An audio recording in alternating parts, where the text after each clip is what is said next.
ಪುರಸಭೆಯ ವಾರ್ಷಿಕ ಹರಾಜಿನಲ್ಲಿ ಸೂಕ್ತವಾದ ಬೆಲೆ ಬರದೆ ಕಳೆದ ಸಾಲಿಗಿಂತ ಕಡಿಮೆ ಆದಾಯ ಬಂದ ಕಾರಣ ಹರಾಜನ್ನು ಮುಂದೂಡಲಾಗಿತ್ತು.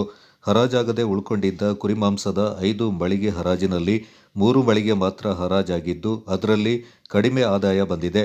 ಇನ್ನು ಹಸಿ ಮೀನಿನ 4 ಮಳಿಗೆ ಮತ್ತು ಕೋಳಿಯ 3 ಮಳಿಗೆ, ಹಂದಿ ಮಾಂಸ ಮಳಿಗೆ ಹರಾಜನ್ನು ಮುಂದಿನ ಮಾರ್ಚ್ 24ರಂದು ಬೆಳಿಗ್ಗೆ 11 ಗಂಟೆಗೆ ಮತ್ತೆ ಹರಾಜು ನಡೆಸಲಾಗ್ತಾ ಇದೆ.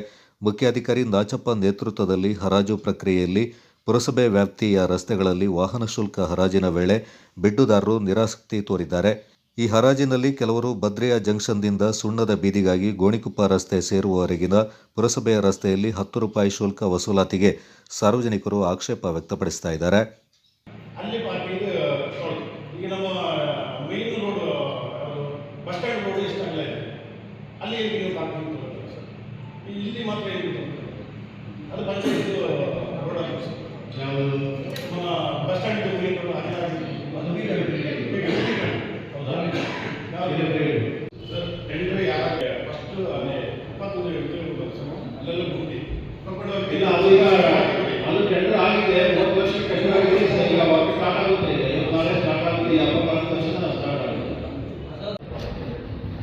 ವಿರಾಜಪೇಟೆ ಪುರಸಭೆ ವ್ಯಾಪ್ತಿಯಲ್ಲಿ ಏನು ವಾರ್ಷಿಕ ಹರಾಜು ಮೀನು ಮಳಿಗೆ, ಕುರಿ ಮಾಂಸದ ಮಳಿಗೆ ಹಾಗೂ ಕೋಳಿ ಮಾಂಸದ ಮಳಿಗೆ ಮತ್ತು ವಾಹನ ಶುಲ್ಕದ ಬಗ್ಗೆ ಈಗಿನ ಮರು ಟೆಂಡರ್ ಕರೆಯಲಾಗಿದೆ.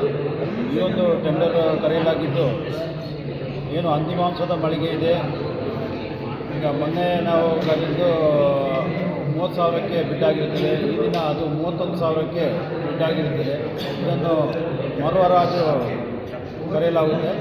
ಅದೇ ರೀತಿ ಮೀನು ಮಾರುಕಟ್ಟೆ ಮಳಿಗೆ 1, 2, 3 ಮತ್ತು 4 ಈ 4 ಮಳಿಗೆಗಳು ಸಹ ಈ ದಿನ ಕಡಿಮೆ ಬಿಡ್ಡಾಗಿರುತ್ತದೆ. ಇದನ್ನು ಸಹ ನಾವು ಮರು ಹರಾಜು ಕರೆಯಲಾಗುತ್ತೆ. ಅದೇ ರೀತಿ ಏನು ಕುರಿ ಮಾಂಸದ ಮಾರಾಟ ಮಳಿಗೆಯಲ್ಲಿ ಮಳಿಗೆ ಸಂಖ್ಯೆ 12 ಕಳೆದ ಬಾರಿಗಿಂತ ಸ್ವಲ್ಪ ಹೆಚ್ಚಿಗೆ ಬಿಡ್ಡಾಗಿರುತ್ತದೆ.